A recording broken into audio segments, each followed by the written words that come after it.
사랑의 삶을 살아라 이러한 제목으로 같이 은혜를 나누겠습니다. 에베소 5장 2절 그리스도께서 너희를 사랑하신 것 같이 너희도 서로 사랑 가운데 행하라.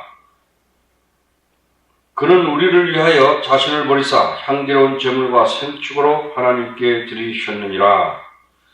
에베소 5장에서 바울은 에베소 신자들에게 사랑 가운데서 행하라고 말씀하고 있습니다.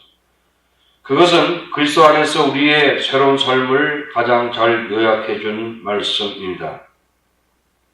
첫째, 사랑의 삶을 살아라. 하나님을 본받는 자가 되라입니다. 그러므로 사랑을 입은 자녀같이 너희는 하나님을 본받는 자 되라. 5장 1절에 말씀하고 있습니다. 본받기 위해서 어떤 사람으로부터 어떤 것을 숙달하기 위해서 배우는 것을 말씀합니다. 모방이란 단어는 때때로 우리에게 부정적인 의미가 함축적으로 들어있습니다. 요즘에 유명한 브랜드의 모조품이나 위조한 상품들이 있기 때문입니다. 더욱이 우리의 문화는 독창성과 창조성에 높은 가치를 둡니다. 그러나 우리가 모방을 하지 않고서는 학문 분야나 기술 분야에 있어서 숙달을 할 수 없고 독창적이고 창조적이 될 수 없습니다. 베토벤은 일반적으로 창조적인 천재로 알려져 있지만 그런 어린 나이 때에 영재했던 훌륭한 음악가 밑에서 공부를 해야만 했었고 그의 훌륭한 음악가가 된 것을 알 수 있습니다. 그런 모차르트에게 공부를 하기를 원했고 실제로 하이든 밑에서 공부를 했습니다. 하이든을 모방하고 하이든에게서 배웠을 때 오늘날 우리가 알고 있는 베토벤이 유명한 작곡가가 되었습니다. 모방하는 것은 쉽지 않습니다. 우리는 모방하는 데 익숙하여 있습니다. 어떤 사람은 유명한 가수와 같이 노래하기를 원합니다. 그들은 유명한 가수를 모방하기 위해서 같은 옷을 입고 같은 춤을 추고 노래합니다. 성공적인 사업을 하기 위해서 어떤 사람들은 스티브 잡스나 빌 게이츠를 모방하기를 원합니다. 우리가 아트센터에 가게 되면 학생들이 유명한 화가의 걸작품을 캠퍼스에 세워놓고 유명한 예술가의 스타일이나 테크닉을 모방하려고 하는 학생들을 봅니다. 바울은 하나님의 자녀들은 하나님을 모방하는 사람이 되어야 한다고 말합니다. 하나님을 모방하려면 교회에 나가는 이상이 필요합니다. 하나님을 모방하려면 하나님 마음을 알아야 하고 예수님처럼 성장해야 합니다. 하나님을 모방하려면 하나님의 사랑이 충만한 가운데 성장해야 됩니다. 우리가 하나님의 사랑을 받은 사람들이라는 것을 알게 될 때 우리는 하나님을 모방하는 사람이 될 수 있습니다. 부모의 사랑을 확신하는 자녀들은 본능적으로 부모님을 모방하게 되어 있습니다. 자녀들은 부모의 마음과 심성을 배우게 됩니다. 이러한 방법으로 우리는 남을 사랑할 수 있습니다. 하나님을 모방하는 자로서 우리는 그분의 고귀한 자녀로서 우리를 사랑하신 하나님 아버지가 하나님이시라는 확신을 가져야 합니다. 둘째, 사랑의 삶입니다. 우리는 어떻게 하나님을 모방할 수 있습니까? 그리스도께서 너희를 사랑하신 것 같이 너희도 사랑 가운데서 행하라. 그는 우리를 위하여 자신을 버리사 향기로운 제물과 생축으로 하나님께 드리셨느니라. 사랑의 삶을 사는 것은 매우 아름답습니다. 사랑의 삶을 사는 것은 이기주의를 극복할 수 있으며 헌신하는 의미 있는 삶과 고귀한 삶을 사는 것으로서 다른 사람과의 차별적인 삶을 살 수 있습니다. 사람들은 사랑을 감정으로 생각하지만 사랑은 삶의 양식으로 표현하고 있습니다. 사랑은 오래 참고 온유하며 투기하는 자가 되지 아니하며 사랑은 자랑하지 아니하며 교만하지 아니하며 무례히 행치 아니하며 자기의 유익을 굳이 아니하며 성내지 아니하며 악한 것을 생각하지 아니하며입니다.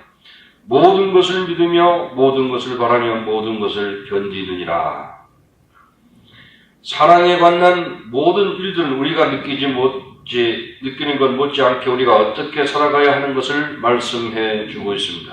모든 것을 참고 친절하며 자기 이익을 굳지 않고 겸손하며 모든 것을 소망하며 다른 사람들과 관계에서 인내하며 이렇게 될 때 사랑의 삶을 살 수 있습니다. 사랑의 삶을 산 사람들이 예는 많이 있습니다. 손양원 목사님은 자신의 두 아들을 죽인 공산당 청년을 양자로 삼아 사랑하며 살았습니다.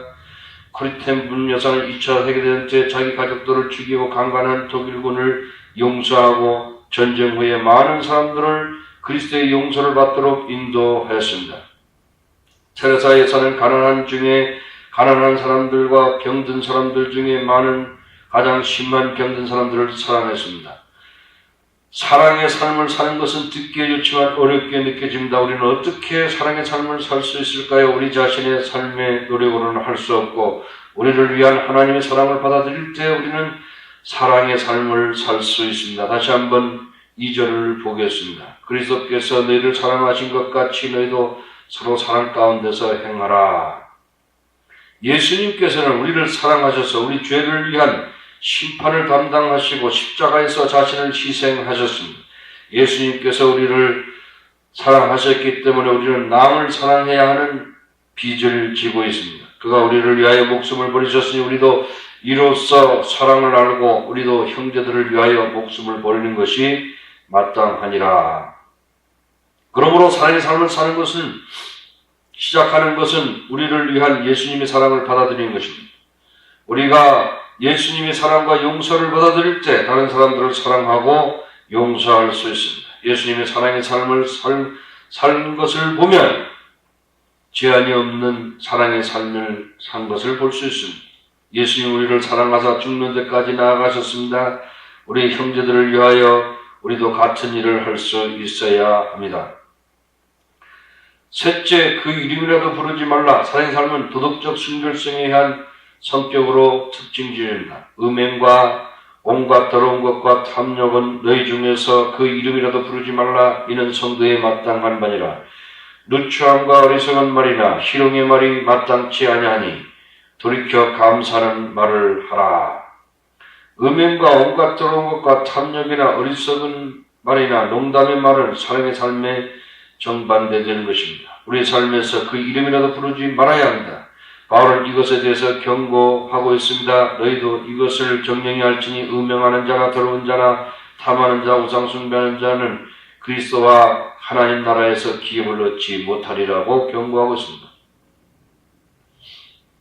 우리가 어디를 가든지 일터나 극장이나 학교에 가도 음행과 온갖 더러운 것과 탐욕을 찾아볼 수 있습니다. 그러므로 이러한 일에 동참하거나 관여하지 않도록 조심해야 합니다. 가장 일반적인 대화의 내용들은 누추함과 어리석은 말이나 농담이나 하는 말이 포함되어 있습니다. 하나님의 거룩한 백성들로서 우리는 이러한 누추함과 어리석은 말이나 농담하는 말에 참여하지 말아야 하는 것입니다. 너희가 전에는 어둠이더니 이제는 주 안에서 빛이라. 빛의 자녀처럼 행하라. 5장 8절에 말씀하셨습니다. 바울은 과거에 우리가 어둠에 있었을 뿐만 아니라 어둠에 지체했습니다. 우리가 어디를 가든지 다른 사람에게 어둠을 안겨드렸습니다. 어떤 사람은 교회 안에 들어갔을 때 모든 사람들이 얼굴이 태양같이 밝았다고 말씀합니다. 모든 그리스도인들은 주 안에서 빛입니다. 우리는 다른 사람들에게 어둠이 그림자를 안겨주는 사람들이 아니라 어디를 가든지 예수의 빛을 비추어 줘야 합니다. 예수님의 빛은 용서와 사랑과 소망을 가져다 줍니다. 예수님의 빛은 우리에게 삶의 의미를 줍니다. 사랑의 삶은 우리가 어디를 가든지 우리 안에 있는 예수의 빛을 세상에 비추는 것입니다. 아멘.